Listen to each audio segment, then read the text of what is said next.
मारल्याशिवाय राहणार नाही. लक्षपूर्वक आहे का?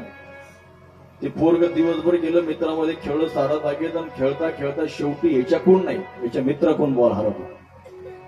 पण त्याला वाटलं आई आता आई जरी असली तरी आज मला मारल्याशिवाय राहत नाही. त्या भीतीच्या माध्यमातून पोरग घरीच नाही आलं महाराज. आणि आई त्याला जवळ घर असल्या कारणाने आवाज देत होती, सचिन. ते पोरग इतकं हुशार होतं, त्याला वाटलं आई मला मारते. मग ते सारस बागमध्ये जे बाकडे असतात ना बसायला, त्या बाकड्याच्या खाली लपून बसलो.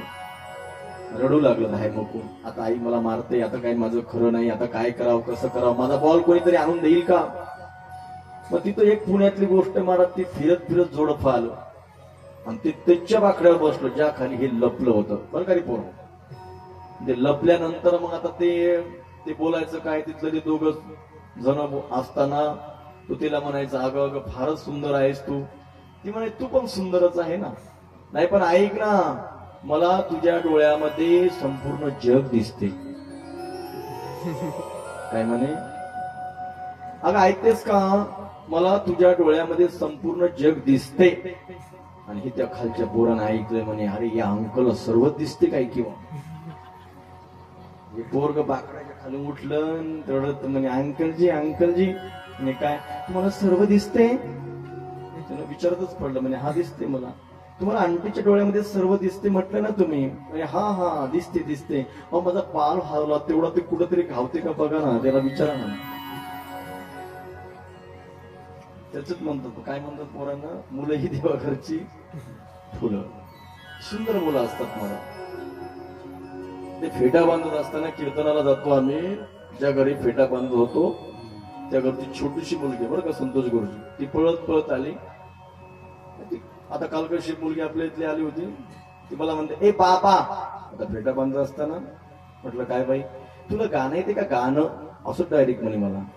मी तिच्याकडे पाहतच राहिलो, म्हटलं मला नाहीत बघ गाणं. मग काय कामाचा बाबा तू. म्हटलं ते खरंच आहे तुझं. आता ते मला गडबड असल्या कारणाने फेटा बांधता बांधता तिला म्हटलं, इकडे का ताई. ते म्हणे काय. म्हटलं तुला येते का गाणं. म्हणे हो. म्हटलं मन गाणं. तिने म्हणलं तिच्या पद्धतीने गाणं मला. गेले बाई उसाच्या मळ्यात, अन्नाबाई धरून पाकोळा, अन्नाबाई नवरा करून, गेला बाई नवरा मरून, घेते बाई दुसरा करून. मी तिच्याकडे पाहत राहिलो, मला तुला कोणी शिकवलं ग ताई. मी ऐकून ऐकून शिकली म्हणे. हे मुलं काय सांगू लागलो मी, मुलं बरोबर आहेत का. आणि कथेत त्यांनी ऐकलीच पाहिजे. मला उद्या कोणत्याच मायबापाला म्हणायचं काम न पडलं पाहिजे, ए आपल्या गावात कथा सुरू आहे जातो का. ही आत्तापासून त्याची सवय पाहिजे, लक्षात ठेवा. नाही काही काही ठिकाणी बघतो पोरग का हरिपटाला निघलं, कुठं चालला, बाबा मी हरिपटात चाललो आहे घरात, तुझं का वय आहे काय. आता मला सांगा, या वयात जर त्याला हरिपटाला तुम्ही जाऊ दिलं नाही तर पुढे ते आपोआप मग तुमच्या लक्षात आलं, बरोबर आहे का. अहो ज्या वयात त्या गोष्टी केल्या पाहिजेत ना. मला बांधकाम का डायरेक्ट करता येतं का, आधी पाया घ्यावा लागतो, त्यानंतर इटी चढत चढत वरती भीत चढते. पण काही काही म्हातारं लय खडूस, मला चाल अंतर वय आता जायचं नाही. आणि इथं आलं पाहिजे महाराज. कुठं आलं पाहिजे, कथेत बसलं पाहिजे, कथेत नामचिंतन केलं पाहिजे. आता अनेक ठिकाणी तुम्हाला नामचिंतन करायला भेटत नाही, बरोबर आहे का. नामचिंतन करायला सत्संग प्राप्त होऊ शकत नाही. पण हे सर्व आपले जे भक्त मंडळ आहे त्यांच्या वतीने असते. आणि इथं आल्यानंतर काल सर्वजण नाचले, त्याबद्दल सर्वांना धन्यवाद. काळी बाजूला पाहिजे, आपल्याला जरी नाचता नाही तर बोललं पाहिजे मला तिच्यामध्ये, बरं का. लाजायचं इथं नाही साहेब. इथं जो लाजला इथं लाजायचं नाही. आता आम्हाला ते कीर्तनामध्ये सवय पावल्या वगैरे खेळायची, ते माझ्या कीर्तनात असतेच. समजा ते काय झालं, 2 भजने होते अशी शेवट उभे. ते नाचता नाचता त्यातला एक पावली खेळायचा, मात्र एक पावली खेळत नव्हता. माझं लक्ष त्याच्याकडे गेलं, लांब उभा होता. दोन्ही कीर्तन झाल्यानंतर माझ्या पाया पडण्याकरता आले, दर्शन घेतलं. मग त्यांना विचारलं, का हो तुम्ही एक जण तुमच्यातलं नाचलं, तुम्ही का नाचत नव्हते. मग कीर्तनात देव नाचला, म्हटलं तुम्ही नाचलं पाहिजे. ते म्हणे महाराज ते नामदेव महाराजचं कीर्तन होतं, मग ते भक्तिप्रेमाने भरेल होतं. म्हणलं मग आमचं कसं तुमचं पॅकेट भरेल असते म्हणे. म्हणजे दुसरा होता का तो आला नाचता नाचता ते म्हणे म्हटलं मला तुमचं आवडलं बा, तुम्ही कीर्तनामध्ये नाचलात ना, तुम्हाला संगीत फार आवडते का? त्याला काय म्हटलं मी, संगीत तुम्हाला फार आवडते का? हो हो हो म्हणजे संगीत आवडते. आता माझ्या आवडतं संगीत आहे, आता हे संगीत असतं ना, मला संगीतावर तुमचं फारच प्रेम दिसते. म्हणे हो मला संगीतावर माझं फारच प्रेम आहे. अरे बापरे, मला आनंद झाला. मी म्हटलं या दर्शन घेऊ द्या तुमचं. त्यानं माझा हातच पकडला. म्हणे मला दर्शन नका घेऊ. म्हणलं का? संगीता माझ्या बायकोचं नाव आहे. बस तुम्हाला जरी कळलं तरी बस झालं. बरोबर आहे. कोण कुठं संदर्भ लागेल काय सांगता येत नाही. आपण एक म्हणलं की दुसरंच म्हणतील महाराज. एखादं प्रमाण जर म्हटलं ना, मोगरा फुलला, मोगरा फुलला, हे नवीन भजने असतात का महाराज, त्यांची भानगड होते आणि ते नेमकंच आमच्या कधी कधी नशीब आलं. मी एकदा असं म्हणलं मोगरा फुलला, ते म्हणे मागचं म्हणे मोकार फुगला. अरे म्हणलं मोगरा म्हणलं बाबा, बरोबर आहे का? हे कशाच्या माध्यमातून सत्संग प्राप्त होत असतो? लक्षपूर्वक ऐका. हे कथेच्या माध्यमातून सर्व आपल्याला प्राप्त होत असते. कथा काय करते मार, अहो जीवनाची व्यथा दूर करते. किती मोठं टेन्शन असू द्या माय बापा, कथेत येऊन बसा. कथा सांगणारा जरी महाराज असतो ना, पण ती कथा भगवंताची असते. लक्षात ठेवा. कोणाची असते? भगवंताची असते. त्याच्यामुळं जीवनाची व्यथा जर दूर करण्याचं काम कोण करत असेल तर ती कथा करते. पण काही प्रश्न विचारले महाराजजी शौनक ऋषीने. ओ महाराज, अतिशय गोड वाटते आम्हाला कथा, पण आमच्या मनात काही शंका आहे. ते म्हटले काय शंका आहे? काही प्रश्न तुम्हाला विचारायचे. म्हटले विचारा. मग त्यांनी प्रश्न विचारला, जीवनाची सफलता नेमकं कशामध्ये ते आम्हाला सांगा. आता लक्षपूर्वक ऐका. काय जीवनाची सफलता कशामध्ये महाराजजी? महाराजांनी डोळे बंद करून सांगितलं. देवाला त्याचं रूप आठवलं. सांगू लागले जीवनाची सफलता प्रभूच्या नामचिंतनामध्ये आहे. प्रभूच्या नामचिंतनामध्ये. मग का हो, उठलं की आम्ही जन्म झाला की त्याचं नामचिंतनच करत राहायचं का? ते म्हटले तसं नाही. मग कसं? जन जन्म दिला त्याचं चिंतन तुम्हाला विसरून चालणार येत नाही. तुमचं जीवन सफल करून घ्यायचं का? ते म्हटले हो. मग काय करा, तुम्ही जे व्यवसाय करत असाल ना, ते व्यवसाय करता करता सुद्धा तुम्हाला नामचिंतन करता येतं. त्याला पुरावा, कामामध्ये काम, काही म्हणा राम राम, जाईल भवश्रम. म्हणता येते का नाही? माता मावल्या हो, तुम्हाला विनंती करतो, तुम्ही सर्व सुज्ञ चाल, पण स्वयंपाक करत असताना कधी तुम्ही एवढी घरी येऊन जायचं काय? स्वयंपाक करत असताना मनातल्या मनात जर प्रभूचं नामचिंतन केलं ना, तर बघा त्या स्वयंपाकाची टिष्ट काही वेगळीच येईल. जर तुमच्या सर्वांच्या हातात चव असते त्याच्याबद्दल काय विषय नाही. बरोबर आहे का? नाही तर म्हणतात डबाभर मसाला आणि चव नाही कशात, असं होते का नाही? पण त्याच्यात जर तुम्ही नामचिंतन केलं ना, तर ते वेगळाच आनंद प्रकट होईल. मला लक्षात ठेवा. तुम्ही कितीही कमवा, कोणी तुमचं नाव घेणार नाही. त्याची जीवनाची सफलता सांगतो. लक्ष, पहिला प्रश्न विचारला, जीवनाची सफलता कशामध्ये आहे? प्रभूच्या नामचिंतनात आहे. पण महाराज आम्हाला नाही जमत. मग त्यासाठी सांगितलं, कामामध्ये काम, काही मना राम राम, असं जर म्हटलं ना तर काही काय ऐकतात आणि काही काय म्हणतात, महाराज कसं करावं बाबा, आम्हाला आमचा शेतीचा व्यवसाय. हो, सावता महाराजांचा कोणता व्यवसाय होता? महाराज सावता महाराजांचा काय व्यवसाय होता? फॅक्टरी होती त्यांची? नाही. मग काय? तुम्ही संत महात्म्याचं चरित्र वाचून बघा एकदा. कोणताही संताचा कोणताही व्यवसाय असू द्या, त्यांनी व्यवसाय करता करता देवाचं नामचिंतन केलं. नुसतं केलं नाही गुरुजी, तर जगाच्या मालकाला प्राप्त करून घेतलं. त्याला म्हणतात संत. लक्षात ठेवा. सावता महाराजांचा काय व्यवसाय होता? शेतीचा व्यवसाय होता. त्यांना शेती करताना त्यांनी काय म्हणावं? कांदा मुळा भाजी, कांदा मुळा भाजी, कांदा मुळा भाजी, कांदा मुळा भाजी, अवधी मिठाई माझी, अवधी मिठाई. कोथिंबिरी अवघा झाला माझा हरी. लसूण मिरची कोथिंबिरी अवघा झाला माझा हरी. अवघा झाला माझा हरी. कांदा मुळा भाजी, कांदा मुळा भाजी. पुढे ऊस गाजर रताळू, ऊस गाजर रताळू अवघा झाला से गोपाळू. कांदा मुळा भाजी, कांदा मुळा भाजी, अवघी मिठाई माझी. म्हणजे हे ऐकून आपल्याला करता येतं ना आता भक्तिमती मातांना मनसांना उद्यापासून दळिता. त्याच्यामुळे तुम्हाला वर या म्हटलं असा फायदा होतो ना. ते सर्व मिळून कथा करायची. बाबा तिथूनच बसतात. मला पण म्हटलं वर या जरा, आहे का नाही. दळिता कांडिता तुझं गायले आनंद.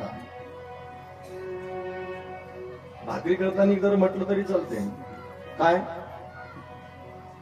नाही तर फार अवघड असते म्हणून. आणि जर ऐकलं नाही, माझ्या सगळं सांगतो तुमचं कशाला. जर ऐकलं नाही तर फार अवघड होते. काय अवघड होते बरं का रामेश्वर महाराज. तुम्ही असे वर करून पाहिलं, ऐकावंच लागतं ना. मला प्रत्येकाला ऐकावं लागतं. ते खातच तसं असते का नाही. खातं म्हणजे खात, कळतं का ना तुम्हाला. खातं म्हणजे खातच, आहे का नाही. आपण तुम्हाला जास्त नको हे करू. म्हणजे मित्रच सांगतो ते म्हणा, हे बघ तुला जर काय वाटत असेल ना, तुझं एक काम कर, तुझी पिशीवर चाल निघ बरं. डोळ्यात पाणी चाललं. बाई बाई बाई बाई एवढा याला जीव लावला. डायरेक्ट मला धमकी द्यायला जायचं. ती लागली रडाय. महाराज रडता रडता मी ना एवढं यासाठी करते.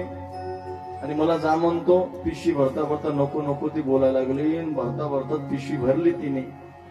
डोळ्यात पाणी आणलं. आणि ती म्हणे खरं तुम्हाला माझी शपथ आहे हो, मी असं कधीच बोलले नाही. असं का बोलले तुम्ही. मी खरंच जाऊ मायरा. ते म्हणजे खरंच जाय. बाई जायाबद्दल काय नाही, जायाबद्दल काय नाही. पण खरं सांगावं तुम्हाला तर गॅस सुद्धा पेटवता येत नाही. आणि तुम्हाला सकाळी उठलं की ढोसायला लागते. काय हा तुमचं कसं होणार बाई. आता काय करावं हे असं लई निपट होतं. असं गप्पच बसलं महाराज. काहीच बोले ना. मला तर प्रश्नच पडला हो. जाता उरक उरक. महाराज घराच्या बाहेर निघले. आणि बघा तुम्हाला माझी शपथ आहे हो, मला लय काळजी वाटते तुमची हो. मग तुम्हाला उठल्या उठल्या भूक लागते बघा. त्या डब्यात मी लाडू करून ठेवले. माझी शपथ आहे तेवढे एक एक लाडू खात जा. मग ती म्हणे का ग तुला जर एवढी माझी काळजी वाटते तर चालली कशाला. तुम्ही म्हणत नाहीत ना वापस चाल म्हणून. बरं चाल वापस. निघली महाराज वापस. आणि संसारात असंच प्रेम असलं पाहिजे. लक्षात हे लय ताणवायचं नाही. संसारात काहीतरी असलं थोडंफार भांड्याला भांड लागतं. लय ताणलं की ते तुटत असते महाराज. लक्षात ठेवा. बरोबर आहे का. ताणलं की ते कोणीतरी नरम आणि कोणीतरी गरम पाहिजे त्यावेळेस. आणि दोन्ही जर पार्ट गरम असले तर मेळ खात नाही. कधी कधी तर आम्हाला ऐकायला लागते ना. तुमचं कशाला सांगा बाबा. तुम्ही म्हणजे देव माणसं. तुम्ही कोणी महादेव कोणी विष्णू आहे का नाही. बरं का विजय महाराज काय म्हणतो मी ते ऐकत लागतो महाराज. संसारात तुम्ही किती करत बसा काही फायदा नाही. एक साधं उदाहरण तुमच्या पुढे मांडू का. दिवसभर आपण आता जे काम केलं ते आपल्यासाठी झालं, पण हे जे 2-3 तास आहे हे कोणासाठी झाले हो? कोणासाठी झाले? स्वतः करता झालेले आहे. म्हणून संसारात तुम्ही काही करा त्याला पूर्ण नाही, पण इथं थोडा जरी परमार्थ केला तो आपल्या कामाला आल्याशिवाय राहत नाही. म्हणून सर्व संत महात्म्यांनी तुम्हाला सांगितलं सत्संग करा, सत्संगामध्ये आनंद घ्या. कशा करता सांगितलं? एवढा खटारूप कशा करताय महाराज? जीवन जगत असताना तुम्हाला जीवन जगावं लागतं, कर्म करावंच लागतं. मी सांगून गेलो त्या दिवशी, गोष्ट लक्षात ठेवा. नाही पैसा कमावला तर महाराज या जगात त्याला किंमतच नाही. अलीकडल्या जगात बरोबर आहे का? पैसा तर लागतोच ना. पण पैसा कमवत असताना कसा कमवायचा त्याला संत महात्म्याने उदाहरण दिलं बघा. जोडोनी या धन जोडोनी उत्तम व्यवहारे उदास विचारे वेच करी. खूप गोड आहे बघा, ऐकण्यासारखं ऐका. श्रीमंत असावं पण त्याला एक वाहणारा झाडा असावा. श्रद्धेय बरं का बाबा. बगर बाबांचं वाक्य आहे, संपत्ती असेल पैसा असेल त्याला शुद्ध कसं करायचं, म्हणजे एखादं टोपलं घ्यायचं त्यात पाणी टाकायचं पैसा शुद्ध करायचं, तसं नाही. हे ऐकण्यासारखे बघा. मग काय करावं लागेल त्याला? जो काही आपला 2 नंबरचा पैसा का अथवा कसाही जरी पैसा असला तर त्यांचं वाक्य की बाबा तुम्ही सत्कर्मामध्ये म्हणजे चांगल्या कामात तो पैसा उपयोगी आणा, तुमचं धन शुद्ध झाल्याशिवाय राहणार नाही. हे मगर महाराजांचं वाक्य. जोडोनिया धन उत्तम भारे उदास विचार वेच करे. आमच्या गुरुजींनी सांगितलं उदास विचारे वेच म्हणजे काय करे? अहो ज्याला पडल्या झोप लागते का तो खरा श्रीमंत माणूस. ऐकताय तुम्ही काय? ज्याला पडल्या झोप लागते का तो खरा श्रीमंत माणूस. आता गोळ्या घेऊन जर झोप लागत नसेल इकडे तिकडे उडी हाणून म्हणजे ते श्रीमंत होऊ शकते का? बरोबर आहे. म्हणजे दिवसभर कर्म असं करायचं महाराज की आपण पडलो की आपला डोळा लागला पाहिजे, म्हणजे कायमचं नाही. बरोबर आहे का? डोळा कसा लागला पाहिजे आणि सकाळी फ्रेश उठलं पाहिजे. आणि उठतच महाराज. जर जीवन आपण चांगलं काम असं वाईट कामच करायचं नाही की जेणेकरून आपल्याला त्रास होईल. लक्षात ठेवा. एक वाक्य आणखीन सांगतो. कोणतीही गोष्ट करत असताना कोणताही व्यवहार करत असताना आधी फक्त 5 मिनिटं त्याचा विचार करा. परत ऐका. कोणतीही गोष्ट करत असताना कोणताही व्यवहार करत असताना फक्त त्याचा 5 मिनिटं आधी विचार करा, नंतर तो निर्णय घ्या. जीवनात तुम्ही अपयशी कधीच ठरणार नाही. बरोबर आहे. तर एखादी गोष्ट जर महाराज एखादी गोष्ट जर आपल्या त्या गोष्टीपासून काही जर फायदा नसेल, जर 10 मिनिटं जर आपण विचार केला तर आपण सक्सेसफुल राहिलो. पण एखादा न विचार करता जर गोष्ट केली, न विचार करता गडबडीत निर्णय घेतला तर निर्णय चुकू शकतो. बरोबर आहे का? म्हणून जोडोन या धन उत्तम व्यवहारे उदास विचारे बेच करी. उत्तमची गती तो एक पाविल उत्तम भोगिल जीव खान. उत्तमची गती. गती म्हणजे काय? फास्ट गाडी नाही. ते आपण म्हणतो की माणूस गेल्यानंतर गती असतात ना महाराज, त्या गतीचा विचार करणं गरजेचं आहे. बरोबर आहे का? एखादी गाडी जर चालू नाही झाली साहेब चालू तर मागून लोक ढकलतात, पण इथं ढकलाय जमत नाही. मग इथं काय ढकलतं? त्याचं पुण्य ढकलतं. बरोबर आहे का? मग त्या गतीला जर प्राप्त व्हायचं असेल तर तसं कर्म करावं लागेल. काय करावं लागेल? कर्म करावं लागेल. मग महाराज आता आम्हाला व्यासजींचा जन्म कसा झाला ती कथा ऐकायची आहे. तत्पूर्वी आपल्या सर्वांना विनंती की मोजून 3 मिनिटं गुरुजी समोर भजन म्हणतील आणि आपण सर्वांनी पाठीमागं सत्संग करायचा. चला. काही नाराज आहेत का तुम्ही? अरे अरे अरे कोण आहे? येऊ द्या, चला येऊ द्या. तुझं कारण सांगतो मी. उद्या कोणी म्हणून नाही महाराजाच्या कथेत कुत्र सुद्धा आलं असं आहे का नाही? पाच बोला परत एकदा. हा गिरधारी श्याम बनवारी. वा गिरधारी श्याम बनवारी.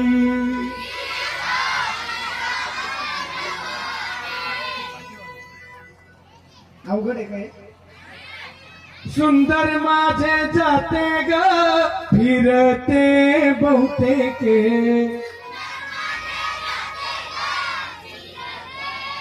हे तुमच्या करता आहे. जात तुमचं नसते हा, यांच्या करता. ते जात ते गेलं आता. गिरधारी श्याम बनवारी. गिरधारी श्याम बनवारी. गिरधारी